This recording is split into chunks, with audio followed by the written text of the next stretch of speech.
If you're carrying a few extra pounds, you're definitely not alone. In the UK, 64% of adults are either overweight or obese. But 50 years ago, almost nobody was squidgy around the middle. As a society, we've been gaining weight steadily since the 1970s, and we're not alone. Around the world, as people adopt the highly processed Anglo-American diet, they're getting fat and sick at an alarming rate. The food industry keeps telling us that it's an individual problem. We just need to balance our calories consumed with our calories burned. We should do more exercise and enjoy the fattening foods in moderation, as part of a balanced diet. The implication is that if we're still too fat, we're just not trying hard enough. The diet and fitness industries feed into this narrative of personal responsibility too, and while it's good to take personal responsibility where it's effective, that approach has failed to solve the problem for most people in the long term. At the same time, public health experts propose all sorts of legislation to help keep everyone at a healthy weight. But no matter what they propose, whether it's advertising bans or extra taxes on junk food, the measures are usually watered down, removed after a few years, or never implemented at all. Why is it that we consistently fail to solve this problem at both an individual and policy level? Could it be that the system of capitalism itself is blocking all our efforts to create a healthy society for ourselves and our loved ones? Let's explore that question. Time for a disclaimer. While all the dietary claims made in this video are backed by science, with studies linked in the description, this isn't supposed to be a healthy eating or weight loss guide. Multiple factors determine a person's body fat level, including genetics, gender, and medical conditions, so each person's ideal body fat level may be different. I'm not a doctor of nutritional medicine, but in case you're interested in learning to eat healthier, I've linked some expert lectures in the description as well. Without further ado, let's get started. Chapter 1. Who has time to cook? Do you arrive home full of energy each evening, with plenty of time left to prepare a healthy meal for your family? What's that? You're exhausted from your 9-hour slog, plus commute, and you want your dinner to be ready some time before 10? Then I've got one of these for you. That, my friend, is the meal of the future, a microwave meal. But if that makes you feel too slovenly, then take one of these pre-made pizza bases instead. You can spread the tomato paste on and grate the cheese yourself. Now you feel like you're cooking for your family properly, like a super parent should. Isn't that cool? Capitalism has a product to make you feel a little less bad about the time poverty it helped to create. The fact that the product will make you fat and unhealthy is something we can deal with later. Perhaps there's another product for that. One of the absurdities of our current economic system is that it constantly leaves some people unemployed, or working fewer hours than they'd like, while others are worked to exhaustion. It won't come as a surprise to anyone that people in certain low-paid jobs, such as home care assistants, farmers, and full-time Uber drivers, often have to work grueling hours. But in late-stage capitalism, executives are increasingly forced to work a minimum of 60 hours per week as well, if they want any chance of promotion. With so little spare time and energy, is it any wonder that many people opt for the convenience of ready meals and takeaways? But few of us are under the illusion that these foods are healthy. Even when we try to buy the healthier options, it's difficult to find an oven-ready meal that isn't calorie-dense. As for takeaway, forget it. Assuming that we do have time to cook though, or that we at least want to buy the healthiest food possible, how do we know what's healthy? Chapter 2. Where do you get your diet information? If you're not particularly focused on improving your health or losing weight, you probably get your diet advice from newspapers. Journalists are great at making clickbaity headlines, and every so often the media latches onto a new diet study, so we see a flurry of articles about the latest breakthrough in nutritional science. It can feel like we're discovering the most up-to-date advice, but, unfortunately, the majority of diet advice in newspapers is misleading. A 2012 study examined the accuracy of dietary advice in British newspapers, and found that between 68 and 72% of claims weren't backed up by convincing evidence. The results indicated that most claims made in UK newspapers, during the week studied, had no credible scientific basis, the study's authors concluded. They then went on to explain why this was. Newspaper journalists commonly source news from individuals and organizations which are seeking to raise awareness of a single issue or event. Public interest groups, trade bodies, and public relations companies working for industry produce press releases, which journalists often copy uncritically. It's understandable that journalists print stories without checking the credibility of the research that's behind them, because fact-checking takes time that most journalists simply don't have. The 24-hour news cycle means that newspapers have to pump out more content than ever, while, at the same time, the loss of the classified ads business has left them strapped for cash and short of staff. So, when the Ag Marketing Board, or some other special interest group, presents a journalist with a ready-made article, complete with expert quotes, how could they resist printing it? This is a problem because many studies on nutrition are misleading. In 2018, researchers analyzed peer-reviewed articles from 10 different journals to see whether outcomes of research were biased in favor of whoever was funding it, and the results were damning. Of articles with food industry involvement, 55.6% reported findings favorable to relevant food industry interests, compared to 9.7% of articles without food industry involvement. In other words, researchers design studies, or interpret data, in ways that give favorable results to their funders, and then newspapers spread the misleading information far and wide. The cutthroat competition between newspapers, as they compete for eyeballs, also pushes them to publish attention-grabbing claims without worrying what effect the advice will have on their readers. Under capitalism, newspapers are in the business of making profit, not improving public health, and until we have democratic control of the economy, we're powerless to assign them any other role. But say you've been gaining some weight and it's making you unhappy. What do? For many people, the answer is the latest Eat Diet book. It's getting massive publicity, it's being marketed aggressively, and you might even know people who've followed the diet successfully.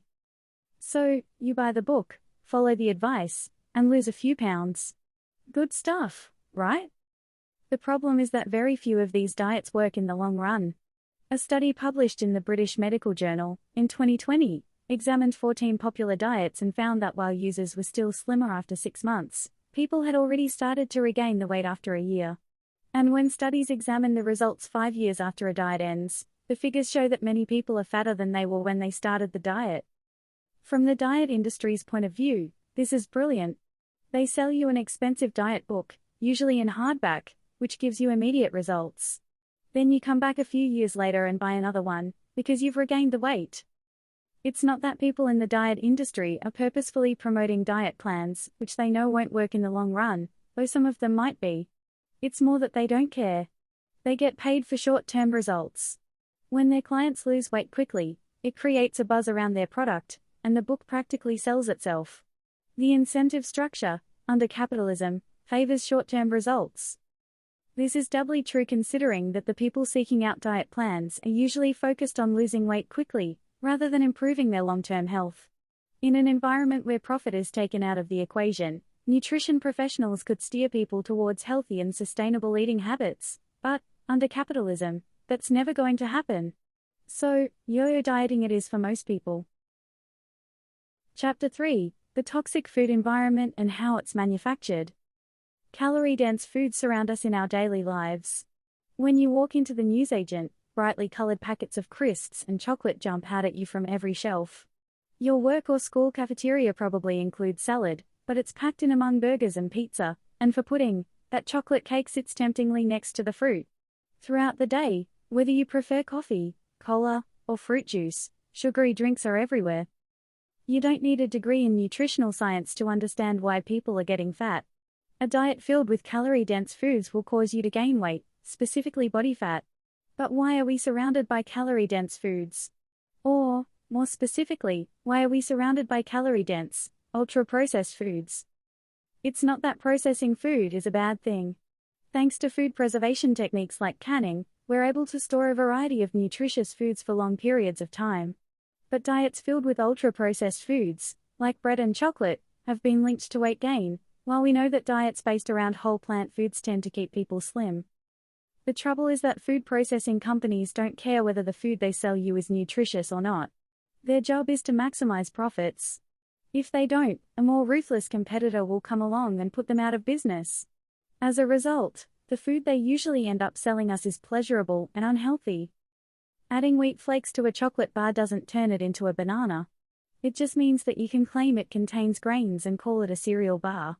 If you're health conscious but not an expert on nutrition, the claims made on the packaging of ultra-processed foods can make them seem reasonably healthy, when actually they're a source of concentrated calories.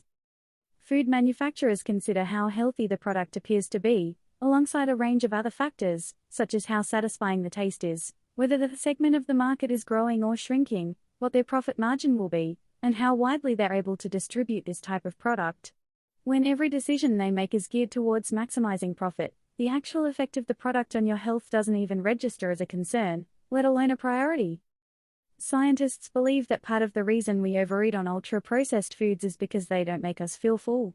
At the same time, these foods are usually high in sugar and fat, qualities that our brains are programmed to seek out. Each mouthful gives us a fresh hit of pleasure, but we rarely feel satisfied for long. That sounds like a recipe for frequent purchases and big profits. For some people though, it isn't just that food companies disguise their products as healthy. In the UK, an estimated 1.2 million people live in food deserts, meaning that they have limited access to affordable, fresh food. Supermarket chains have decided that it isn't profitable to have large stores in these communities. Instead, people there have to depend on convenience stores, or smaller supermarkets, and have little choice but to eat unhealthily.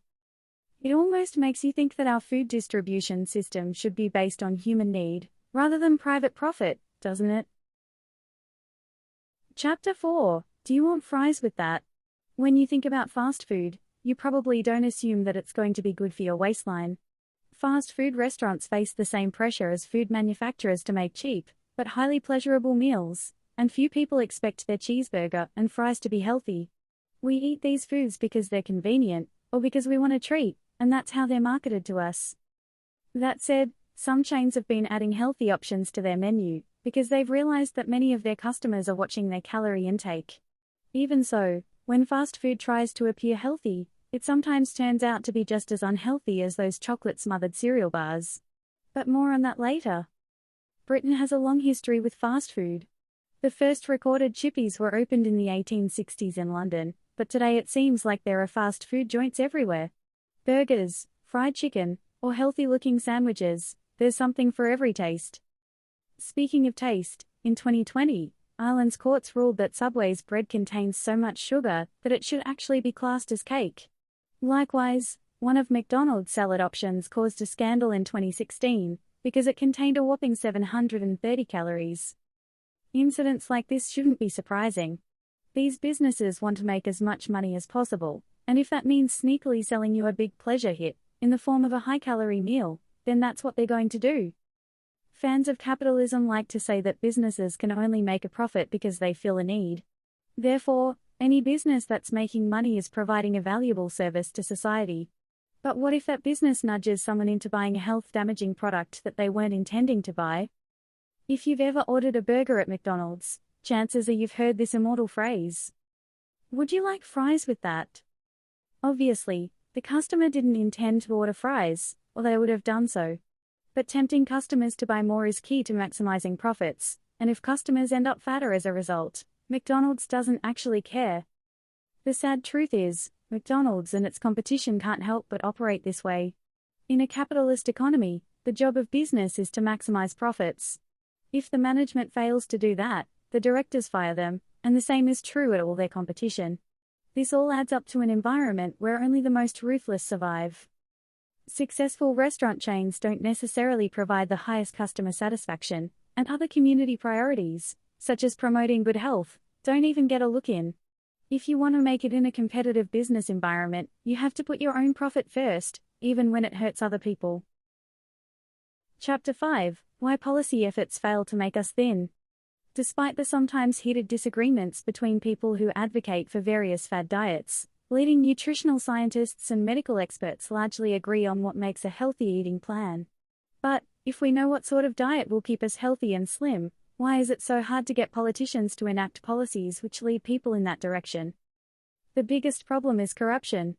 In government circles, corporations have managed to normalize the idea that they're legitimate stakeholders in decision-making. Under the current model of governance, every party which will be affected by new regulations gets to have a say in what those regulations are. This means that processed food manufacturers get to influence decisions about junk food advertising bans, sugar taxes, and setting maximum limits of sugar and salt in processed foods. And that's before you include lobbying and political donations. Theoretically, The government's also supposed to consider evidence from other parties, such as medical professionals and health campaigners. But considering how long it's taken to get even the mildest reforms put in place, it's clear that the system favors corporate interests. Take junk food advertising bans, for example. It's long established that banning advertising for health-damaging products decreases people's consumption of those products. That's why we banned the advertising of tobacco products in 2002. Yet, even though obesity has been seen as a global epidemic since 1997, politicians are only now rolling out moderate advertising bans for junk food. Getting regulations passed is only half the battle, though. In a capitalist economy, where food companies constantly need to increase their profits, they're always going to try to either get around the regulations or have them repealed. Case in point, pizza is a vegetable. In case you're not familiar with this, in 2011 the US government decided to get children eating healthier by mandating that subsidized school lunches had to include vegetables. It sounds uncontroversial, but it didn't go down well with frozen food manufacturers, who were making a lot of money selling frozen pizzas to schools.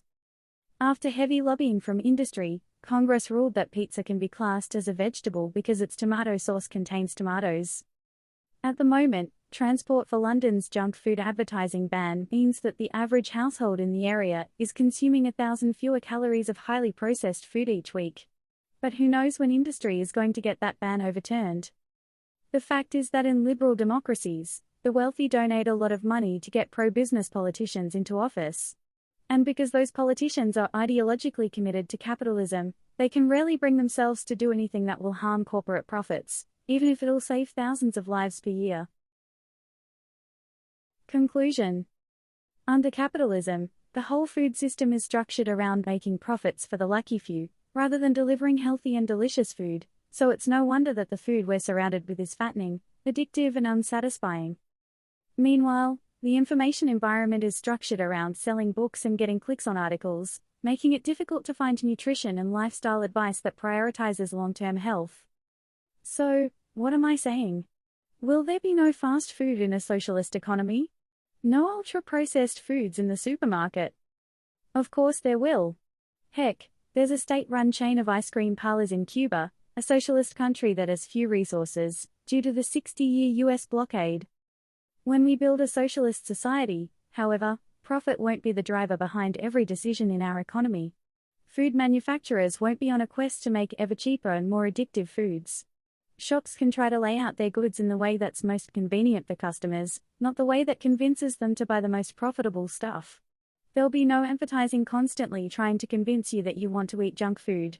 And, without the need for clicks and sales, we can ensure that newspapers and diet books publish consistent advice about healthy living, which is all based on science. In short, when we remove the profit motive, every part of our economy can be designed to meet human need, instead of private greed. If you've enjoyed this video, remember to like, subscribe, and share. And let me know what you think in the comments.